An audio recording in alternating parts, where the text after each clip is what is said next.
Assalamualaikum warahmatullahi wabarakatuh dan salam sejahtera kepada semua pelajar dan pendengar. Kali ini kita akan bincangkan pula mengenai subtopik infinite sequence. Okey, so subtopik ini sebenarnya kamu mungkin dah belajar sebelum ini. Ini seperti kita nak refresh balik lah. Okey, so kita nak mendapatkan sebenarnya for a few slide kat sini, kita nak menentukan the general term of the given sequence. Sequence itu adalah infinite sequence So jadi sebagai contoh, kita lihat kat sini jujukan ataupun sequence yang berikut, contohnya 2, 4, 6, 8 dan seterusnya. Kita boleh denotekan dia dalam sebutan n sebagai 2n sahaja. an sama dengan 2n. Ini adalah gandaan 2 kan.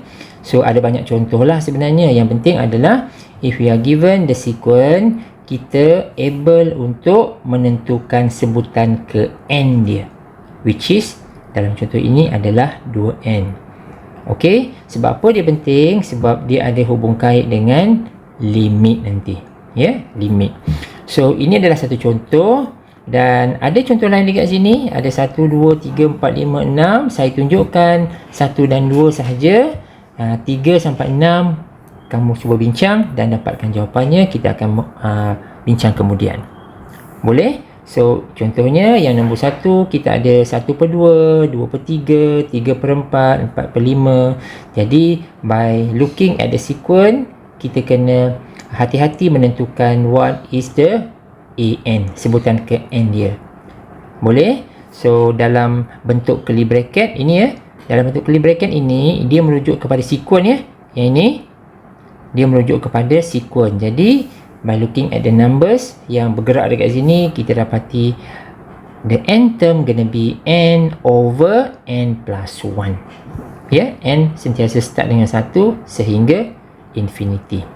Walaupun tak semestinya start dengan 1, tapi normally n gonna be start with 1.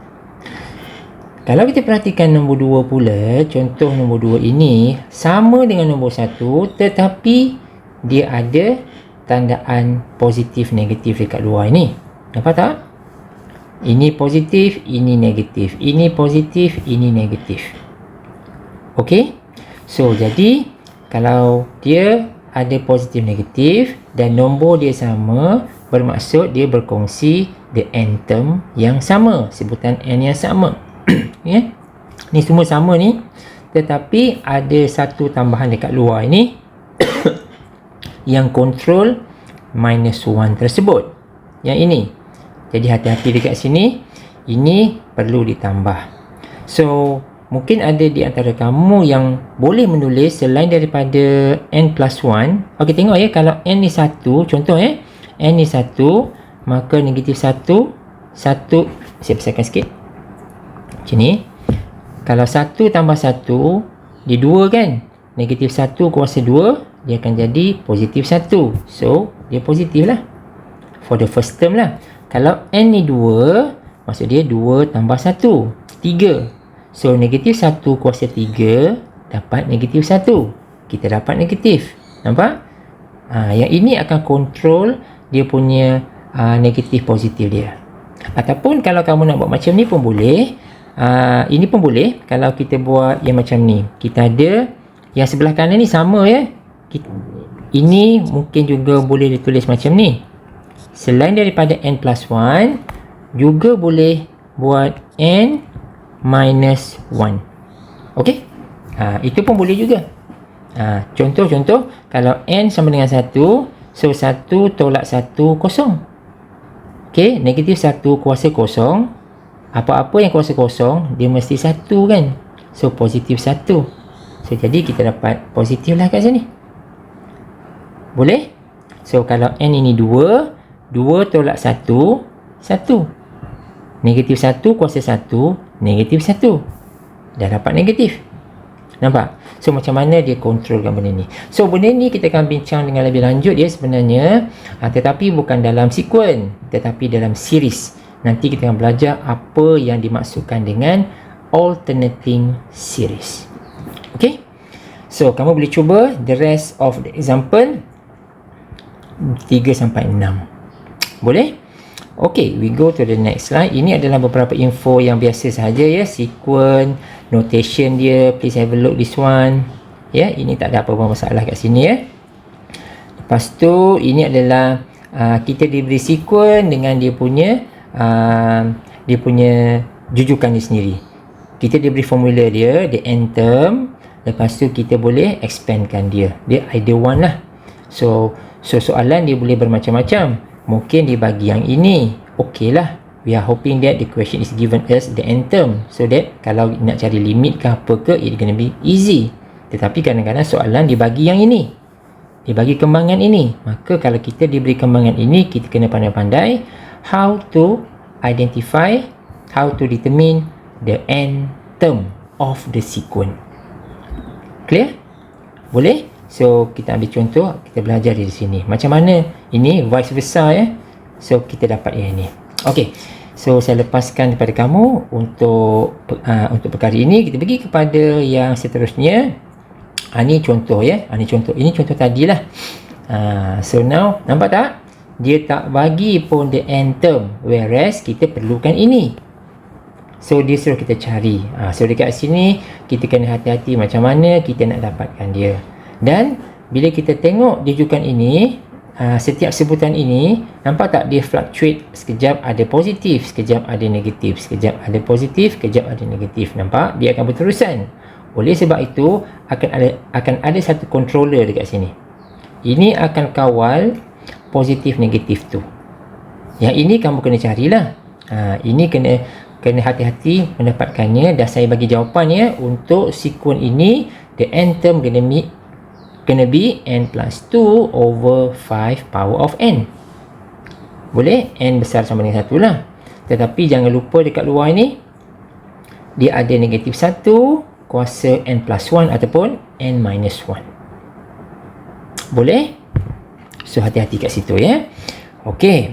Seterusnya kita ada, ini adalah definition bagi penggunaan limit. Okey. So jadi yang nak digunakan cerita macam ni je. Nampak tak kat sini? an ini. Kita ada limit n approaches to infinity kan? Lepas tu an ini. An ni apa? An ini adalah the n term. Saya buat kat sini, setelah sikit. Ini adalah the n term. Sebutan ke n bagi sequence tersebut. Boleh? So, kalau kita cuba selesaikan limit, kalau kita dapat jawapan suatu nombor, maka kita katakan the sequence adalah converge. Ini. Kalau dapat suatu nombor lah. Ya. Tapi, when we try to solve the limit, kita dapat infinity, maka kita katakan the sequence adalah diverge. Boleh? So, it is the matter of the limit punya value. Kalau limit value tu dapat suatu nombor, maka kita katakan the sequence is converge. On the other hand, kalau kita dapat hasil limit tersebut adalah infinity, maka kita katakan the sequence is diverge. Boleh? Okey, ini adalah berkenaan dengan limit. Jadi kita ada limit law ni, kamu boleh lihat lah ya. Ini limit law kamu boleh lihat. So kita bagi kepada beberapa contoh lah. Contohnya macam ni kan. Find the limit for the given function. Inilah ya, n over n plus 1. Ini saya rasa tak ada masalah apa-apa ya. Kita dah jumpa banyak kali kat sini. Katakan kita dalam bahagian sequence ya. Dia ada perbezaan ya bila kita nak dalam sequence, penggunaan limit ini dalam sequence dan penggunaan limit ini apabila dalam series adalah dua perkara yang berbeza. So kita kena set in mind. Set in mind bermaksud soalan yang diberi itu sequence ke series. Kalau sequence, kalau series, dia ada sedikit perbezaan. Apabila kita parking limit tu, ada perbezaan dari segi conclusion kita. Clear? Boleh nak? Okey, sekarang kita dalam sequence kan? Dalam sequence, nampak tak ada limit dekat sini? So, we are going to solve this. Ini adalah limit problem. So macam mana kita nak buat? Seperti biasa lah. Seperti biasa, nampak? Saya tunjukkan dekat sini. Kita masukkan dulu n tersebut, tengok apa cerita, dan kita akan dapati hasil dia adalah infinity over infinity, menunjukkan ini adalah indeterminate form. Jadi kita boleh gunakan idea of L'Hopital. So L'Hopital kata apa? Dia akan meminta kita supaya differentiate yang atas, differentiate yang bawah. Kita pun buat. Last sekali kita dapat suatu nombor. Bila dapat suatu nombor, kita katakan dia adalah converge. Apa yang converge? The sequence is converge. Boleh? The sequence is converge. Ini satu contoh ya. Nampak ya? Okay, good. Now, contoh yang kedua sama juga. Kita ada ln n over n. Seperti biasa, kita akan cuba substitutkan nombor tu dengan harapan tak perlulah kita nak gunakan L'Hopital ke apa ke dan sebagainya. Tetapi unfortunately dia dapat infinity over infinity. Again, it is the indefinite form. Kita pun apply L'Hopital and so on. Kita dapat jawapan dia kosong. Jadi kosong is a number. Dia adalah converge. The sequence is converge. Alright. Okay. Now kita pergi kepada contoh yang lain. Ini hanya sebagai discussion sahaja ya. Determine whether the sequence ini is convergent or divergent. Baik, kita akan bincang ini dengan sedikit lebih lanjut di dalam subtopik yang akan datang lah ya, di dalam alternating series kemudian. Okay, cuma just nak beritahu, kalau kita ada something like this, katakan ini ya, an ini, how we are going to determine dia converge ke diverge. Dia sebenarnya adalah diverge ya. Dia adalah diverge. Sebab kamu kena ingat ya, ayat yang paling mudah bila kita sebut converge ya, converge ke convergent ke converges ke apa ya, converge ni adalah menumpu. Maksud dia menumpu ke satu nilai. Kalau diverge, dia adalah mencapah. Jadi kalau kamu tengok yang ini kan, tengok sequence ini, cuba kita dapatkan jujukan dia. Cuba kita dapatkan the sequence. Kita akan dapat sequence dia macam ni kan, nampak tak? Sekejap negatif 1, sekejap 1, negatif 1, 1, negatif 1 dan seterusnya, nampak? So, bila ada macam ni, dia fluctuate, nampak tak? Dia fluctuate, sekejap atas, sekejap bawah. So, kalau kita plotkan graf kat sini, dia akan ada satu term digunakan, iaitu oscillate kat sini. Since the term oscillate between 1 and -1 infinitely often, an does not approach any number. Nampak tak? Dia tidak menumpu kepada satu nombor. Oleh sebab itu, it is not converge. Definitely dia akan jadi diverge. Clear? So, macam itulah. Ini adalah penerangan dia. So, kita katakan the limit does not exist, maka the sequence is diverge. Boleh nah? So, itu adalah sedikit penerangan mengenai benda ini. Nanti kita akan bincang semula ya. Ini hanyalah introduction mengenai benda-benda macam ni. Okey, kita ada contoh lain tak? Okey, ada. Tengok sini ya. Ini sebenarnya benda-benda yang sama seperti yang saya terangkan tadi sebenarnya. Nampak ya? Diberi sequence macam ni.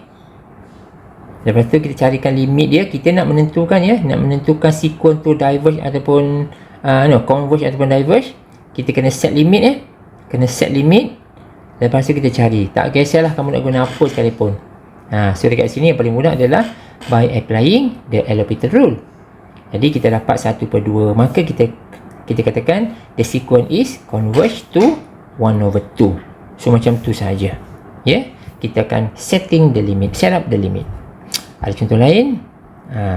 Ada 3 example yang akan saya bincangkan dengan kamu sekarang ni. Nombor 1, 2 dan 3. So nombor 1 tu macam normal aja, sama je kan. Nombor 2, yes, it is quite interesting sebab dia melibatkan factorial. Nampak?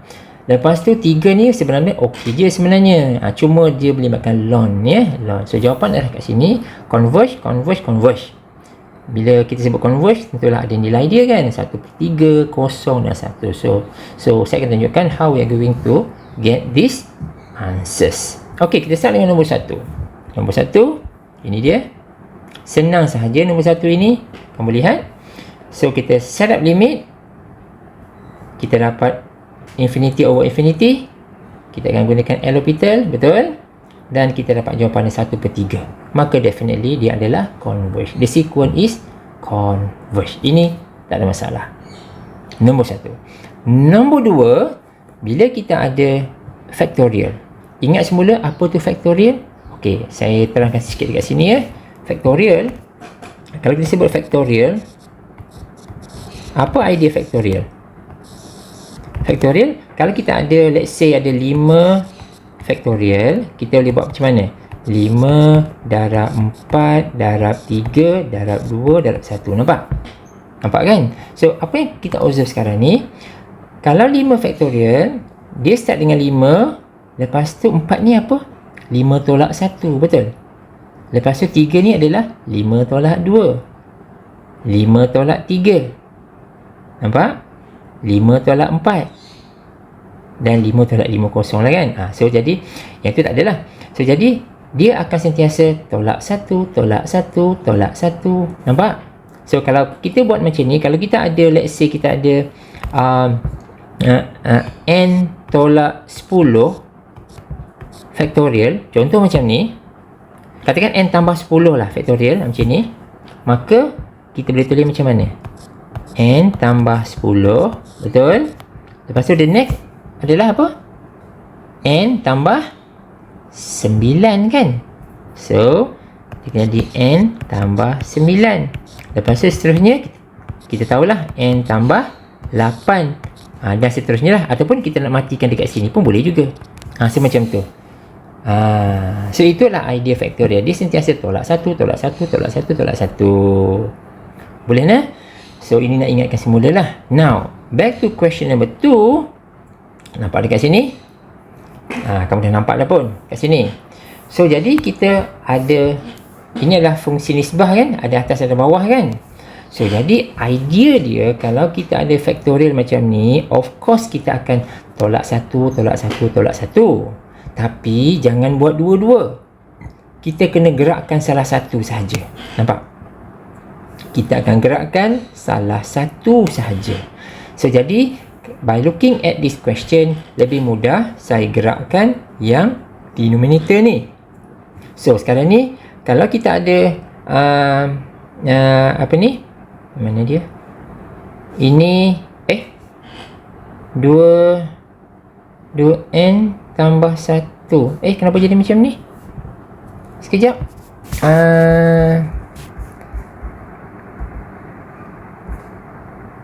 Saya dah baca balik.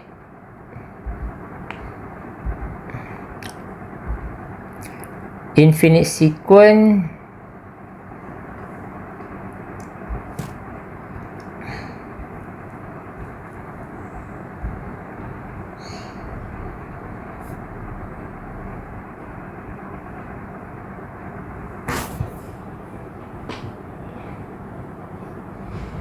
saya terbalik ni. Sekejap. Saya betulkan sikit ya. So dekat sini. Sini. Ini tambah tolak. Okey. Boleh? So macam tu. So jadi katalah saya padam ni dulu. Okey jadi nampak So sekarang ni yang atas ni saya kekalkan sebab saya boleh cancelkan kemudian tau. Saya gerakkan yang bawah ni. So gerakkan bawah ni start dengan yang ini. Lepas tu tolak 1. 2n tambah 1 tolak 1 dapat 2n. Lepas tu tolak 1 lagi, 2n tolak 1. Lepas tu saya stop lah. Saya tak perlu teruskan sebab saya dah jumpa dah bentuk yang sama dengan atas. Nampak tak? Saya boleh cancelkan dia. Ini boleh cancel, ini boleh cancel. Dah hilang factorial. Nampak tak? So macam tu. So jadi, ini pun tak betul ni. Ini tambah 1. Ini tambah kat sini, ini tambah kat sini. Okey?